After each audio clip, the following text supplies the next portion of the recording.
Hello, this is Neil Buchanan with Rock Our World. That's a picture that we form from reading Daniel 2, the whole chapter. You see the end of the chapter that this rock comes out of outer space, and that rock is Jesus Christ, whom I usually refer to as Yeshua. That may not be pronounced correctly, but that is the name of our Savior, and in fact, Yeshua in Hebrew means salvation. The name Jesus was an addition that the Greek translators invented and threw into the text. Very strange thing. I always put it this way, that Jesus is his nickname, and Yeshua, if we're pronouncing it correctly, is his real name. Anyway, the title of this episode is Jesus, the Lamb, and the Lion of God. We had some things happen within our family very recently that brought this to light in my mind and heart, and I thought, that's what I need to talk about next. That we often, Christians in particular, but I'm not so familiar with the Jewish world, but I understand that they also don't get taught very much about the last days, the Great Tribulation, what the prophets almost always say in that day as a reference to the Great Tribulation. But it has many metaphors. It is the refiner's fire that will test every man's work. We read about that in 1 Corinthians 3, 10 to 15. So what I'm going to go through here is kind of like a revelation I had in dealing with some people within our family that had mixed reactions to a warning my wife and I tried to put out there as gently as we could. And it brought to light something that's deeply entrenched within the Christian church. And I'm going to say it is also entrenched in the Jewish church in a little bit different way. But it all comes down to they don't read what God wrote to us. And they go to churches that don't encourage them to read what God wrote to us. And in the Jewish church, I'll just touch on this because I'm not as familiar. We've gone to the synagogue a number of times, and we've been part of the Messianic movement, like we walked alongside them for 4 years, and they adopted pretty much all the Jewish tradition, which means it's man-made. Tradition is man-made stuff. But the Jewish people focus on the Torah of Moses. They read it in regular segments, and most of them get through it once a year when they go to the synagogue. So they know the Torah quite well, but they don't spend much time in the prophets or the writings.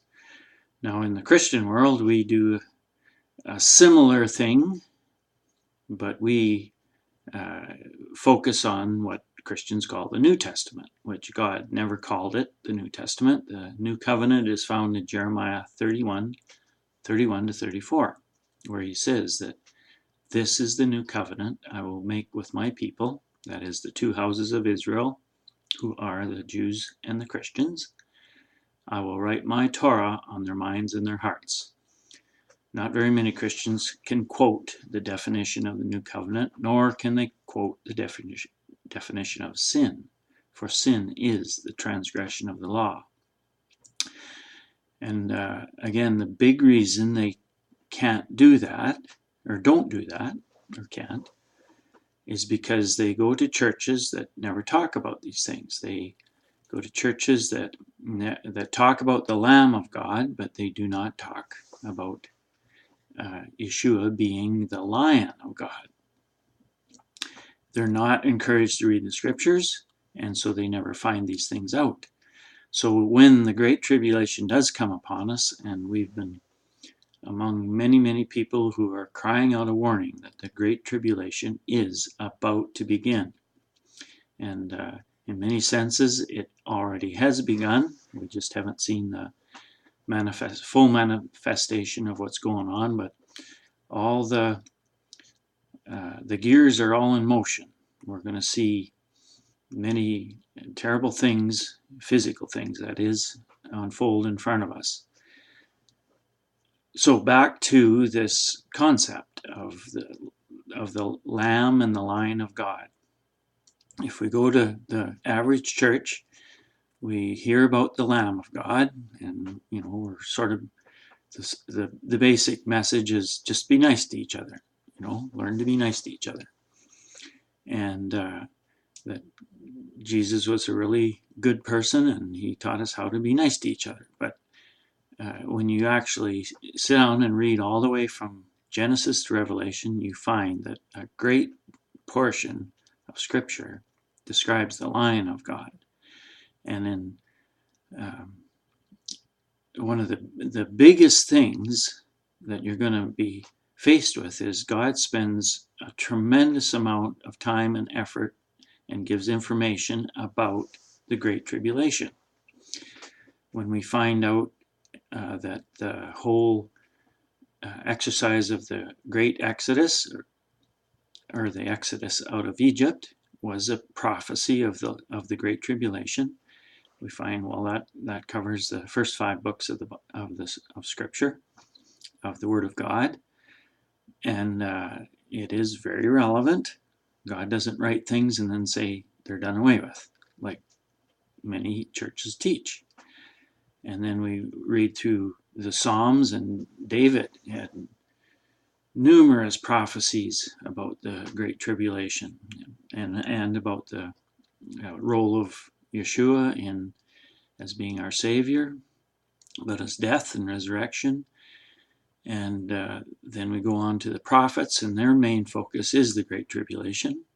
Whenever you see the phrase "in that day," at that time, and then there's many, many others, like the time of Jacob's trouble and the refiner's fire. That's one of the phrases used in what we call the New Testament. And of course it's not. It's the Apostolic Writings. They're letters that the apostles put together. And even within those letters, when they refer to Scripture, they're not referring to their letters. They're referring to the Torah, the prophets, and the writings. That's what Christians call the Old Testament, which, again, many are encouraged not to read them.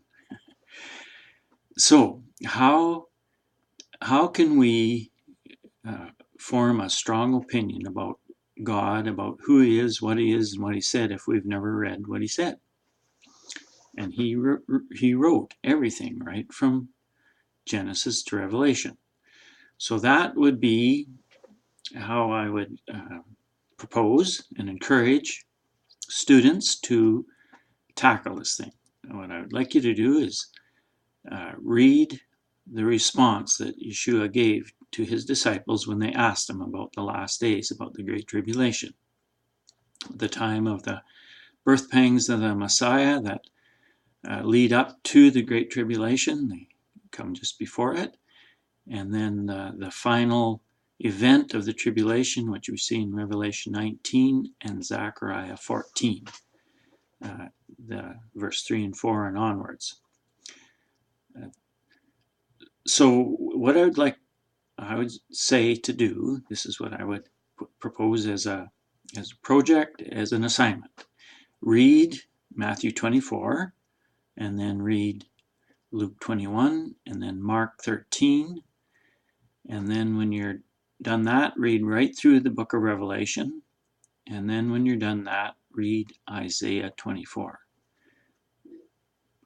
And of course that is quite a bit of reading, and then you can carry on and read all of the prophets and the book of Daniel. Make sure you read the book of Daniel.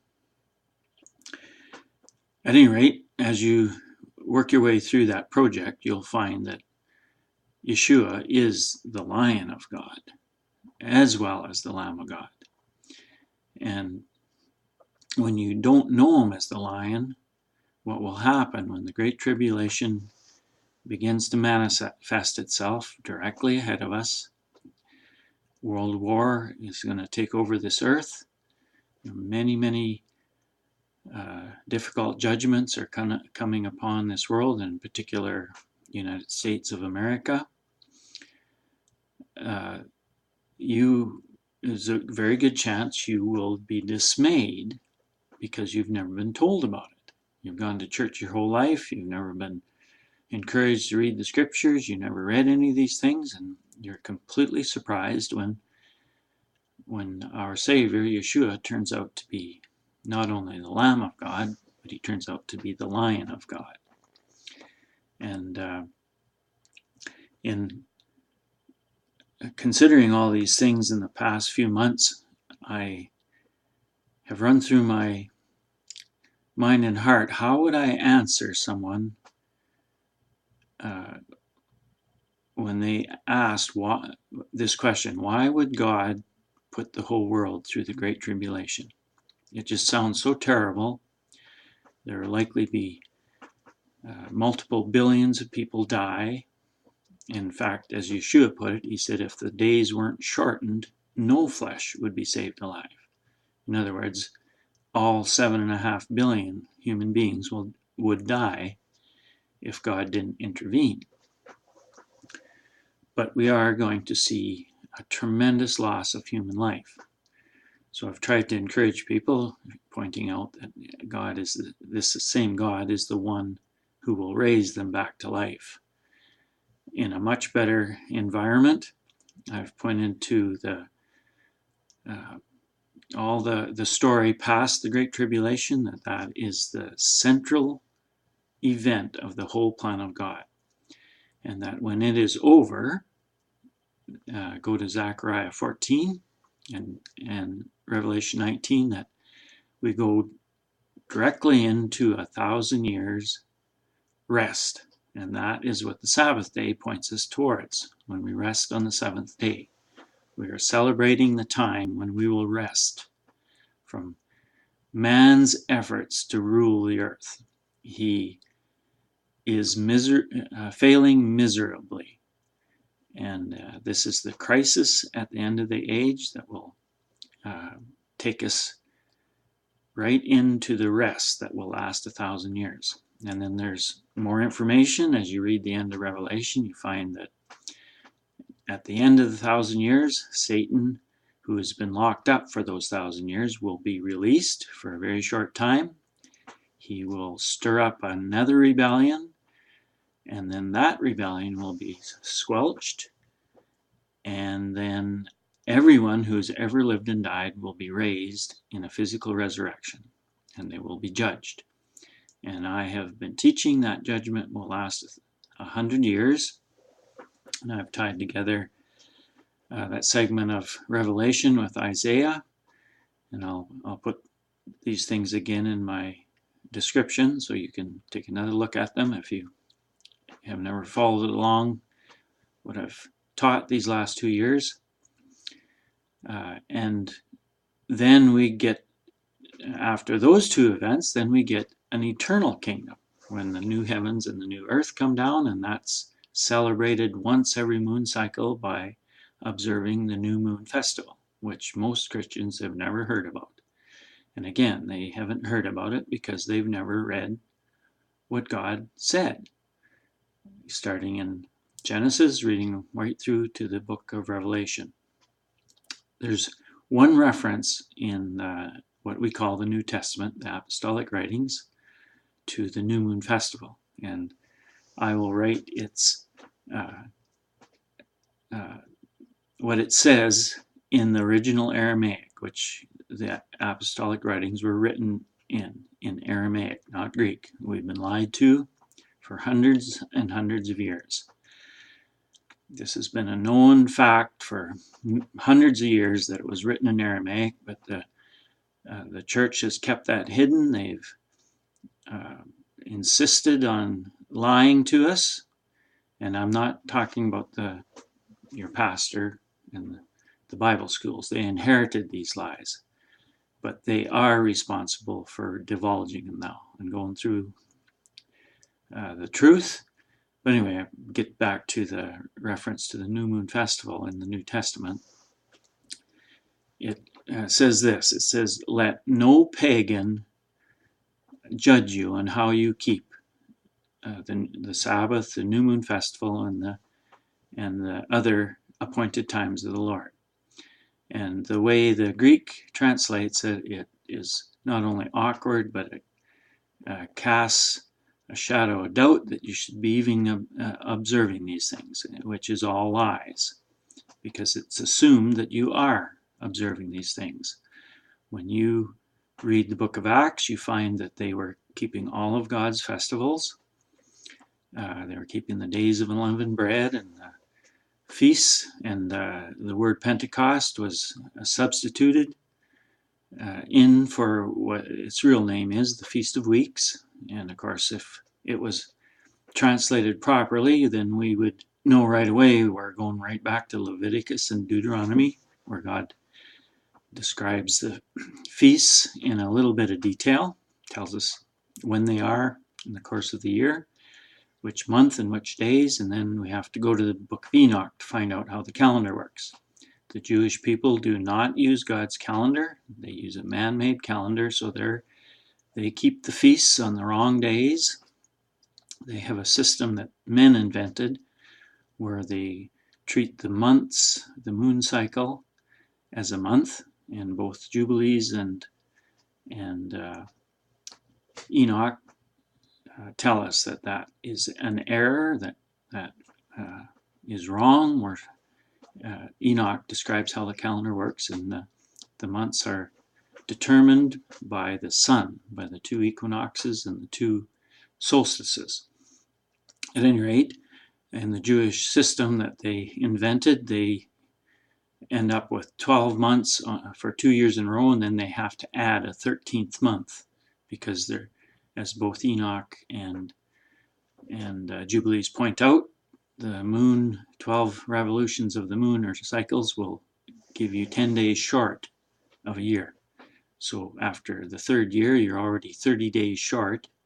You have to add an extra month. And that's why the feasts kind of jump around over a month in the course of 3 years. And then they kind of get back to square one, and then they get further off the next 2 years, and then they add this extra month. None of those things are scriptural. At any rate, that's a bit of a rabbit trail there. So what we want to do is get our noses in the scriptures, read right through the entirety of the Bible, start to embrace the concept that Yeshua is the Lion of God as well as the Lamb of God, that he is going to bring the Great Tribulation upon this earth, and in fact it has already begun. The signs are all over the place, the turmoil of the nations. We're going to see some very disturbing things. We're going to see World War begin before the end of the year. And it points to a couple things that were said by our Savior, that during these traumatic times that the love of many will grow cold. And I'm going to say a lot of that is that disappointment people are faced with when they find that Yeshua is the Lion and not just the Lamb, that they in fact have been lied to for their whole church career. And so best to get these things straightened out in our hearts now, as soon as possible. So I think I covered everything. To bring forward the truth that our Savior, Yeshua, is not only the Lamb of God, he is the Lion of God. So with that, I'll sign out. This is Rock Our World.